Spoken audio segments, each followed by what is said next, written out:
Nah, ini terkait peserta, ini menarik juga.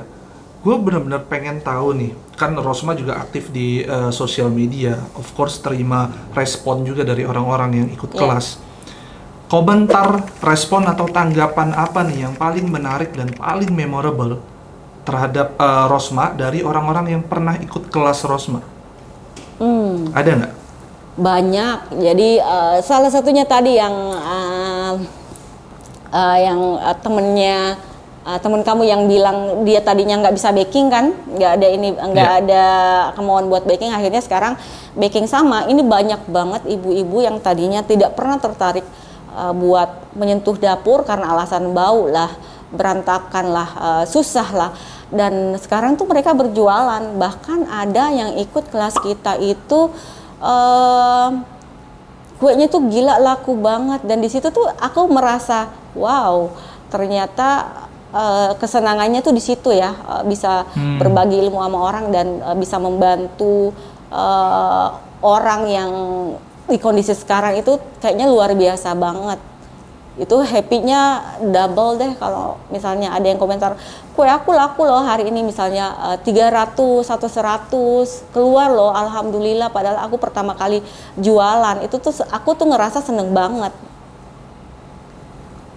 Ya, ini memang benar-benar inspiring banget sih, karena Rosma berarti mendapatkan keuntungan dari segi bisnis, bersamaan Rosma juga inspiring orang-orang untuk justru very produktif dan pada akhirnya mereka bisa buka usaha sendiri. Iya. Nah, sama ini menarik juga, aku pengen tahu juga kabarnya seorang Rosma ini very genius to maintain orang-orang yang ikutan untuk tetap berada di dalam satu grup yang sama, sehingga yang namanya orang-orang yang udah ikut satu kelas ini, mereka rata-rata akan terus join karena mereka itu merasa jadi satu keluarga. Kabarnya itu di-maintain kayak di grup WhatsApp dan gitu-gitu. Iya, boleh jadi cerita nggak sih strategi itu kayak gimana sih? Mungkin banyak bisa ditiru juga oleh iya, event jadi creator mungkin lain. baking class yang bisa dibilang ya, kita baking class yang pertama kali yang membuat grup. Jadi tim kita cuman berdua doang. Jadi tim aku ini kita berinisiatif. Jadi kita baking yang baking pertama yang membuatkan grup WhatsApp ya. Jadi mereka tuh misalnya kelas ini kita bikinkan grup. Jadi tuh mereka tuh semua ada di situ. Kemudian mereka bisa bebas bertanya selama itu masih berhubungan dengan baking yang kita ajarkan. Nah, aku tuh mau dari awal orang yang aku ajarin baking ini tuh pinter. Jadi dia nggak ngerasa ditinggalin. Jadi mereka harus, misalnya hari ini kita belajar kue A. Aku tuh mau mereka tuh sampai benar-benar bisa membuat kue ini jadi, bisa membuat kue A ini jual atau mereka hidangkan buat keluarga tercinta. Jadi kadang-kadang kan aku juga kan merupakan salah satu murid, karena aku kan juga suka banget ikut baking ya. Jadi kadang-kadang kalau aku belajar baking terus pengen bertanya, ada yang nggak ngerti pengen bertanya, bingung karena nggak ada wadah yang menampung atau dibuatkan grup. Pengen tanya chefnya juga bingung, nggak ada punya nomornya. Akhirnya ya udah sekedar les doang tapi tidak dipraktekin lagi di rumah. Jadi gitu. Jadi grup mereka tuh seneng banget dibuatin grup, karena akhirnya ada satu orang yang bilang, tadinya saya nggak punya teman, tapi dengan ikut baking class kamu saya mempunyai banyak teman banget dan saya bisa bertanya apa aja di dalam grup itu. Jadi mereka tuh senang banget kita buatin grup. Antar peserta itu bisa saling ngajarin gitu atau saling ngasih tahu ya? Ya, nah lucunya di dalam grup itu aku nggak ada. Jadi yang ada tuh admin si Biba. Jadi kalau misalnya ada pertanyaan mereka nanya Biba, habis itu Biba nanya aku, baru Biba jawabin ke grup. Nah karena kan aku ngerasa ada juga peserta bilang, untung kamu nggak masuk ke situ, karena kadang-kadang kalau misalnya gurunya yang masuk di grup itu terus ada peserta yang nanya, kadang-kadang kan peserta tidak mau menjawab karena takut salah. Nah di situ tuh media yang media di grup itu tuh media yang bisa mengeluarkan banyak ide orang-orang yang berbeda. Jadi grup WhatsApp itu tuh jadi kayak kelompok yang menimbulkan banyak banyak ilmu jadinya. Menarik sih. Ini mungkin pertanyaan dari gua udah habis. Katanya tadi ada pertanyaan dari sosmed ya? Iya, oke ya, nggak apa-apa ya. Monggo. Yang pertama adalah pilih baking atau cooking? Baking apa cooking? Kayaknya cooking ya, tapi bukan berarti saya nggak suka baking. Cooking itu bisa dilakukan di mana aja, ya, tanpa harus prepare semuanya benar-benar, karena cooking itu simple, gampang, tidak seperti baking. Baking itu kalau kamu misalnya salah timbang atau salah teknik, kamu nggak bisa ngapa-ngapain dengan kuenya. Berbeda dengan cooking. Cooking itu misalnya dia kegaraman, sisa tambahin air, misalnya dia kekentalan tambahin air, misalnya dia kurang garam ya udah sisa tambahin garam aja. Berbeda dengan baking yang salah dikit ya udah nggak bisa diapa-apain. Ini ada pertanyaan dulu lucu sih di DM. Pernah nanya gini, Bu Rosma tuh pernah gagal nggak sih bikin kue? Wah, sering, awal-awal sering. Jadi saya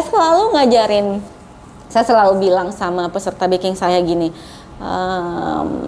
kalian ikut baking kelas aku, jangan perhatiin resepnya. Kalian harus benar-benar perhatiin tekniknya. Teknik apa yang saya lakukan dalam cake ini, gimana cara memperlakukan misalnya butter, karena resep itu bisa kalian dapatkan di mana aja, tapi teknik itu yang susah. Jadi saya bisa, misalnya saya ngambil kelas kue A, saya bisa ngambil resep kue A ini dengan 4 chef yang berbeda. Saya tidak mengejar resepnya, tapi saya pengen tahu tekniknya chef ini, antara chef 1 sampai 4 tuh tekniknya gimana. Jadi yang paling penting di baking itu bukan resepnya, karena resep banyak banget kalian bisa dapetin di mana aja. Tapi yang jauh lebih penting adalah teknik dalam baking, itu yang membuat cake kita sempurna. Selanjutnya adalah siapakah sosok yang paling inspiring Bu Rosma di baking atau cooking? Siapa ya? Kalau misalnya ditanyain chef, nggak ada. Jadi saya tuh jarang ngefans sama orang, kecuali ibu saya sih. Pertanyaan ketiga ya.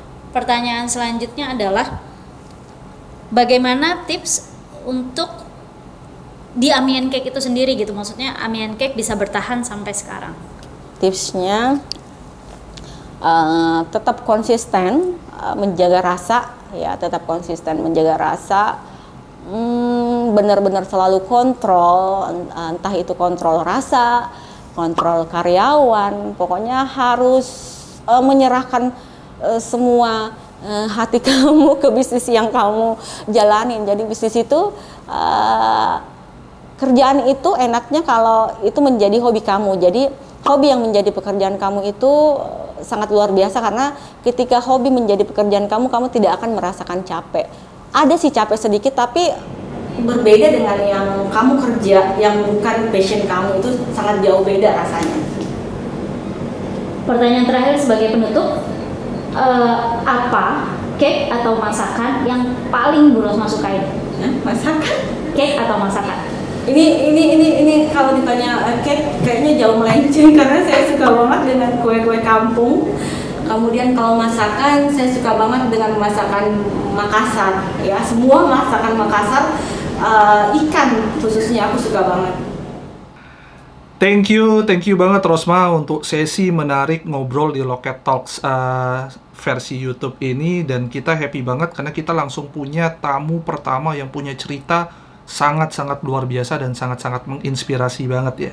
Mungkin ada sedikit kata-kata terakhir Rosma untuk menutup acara kita. Ini buat para ibu-ibu ya.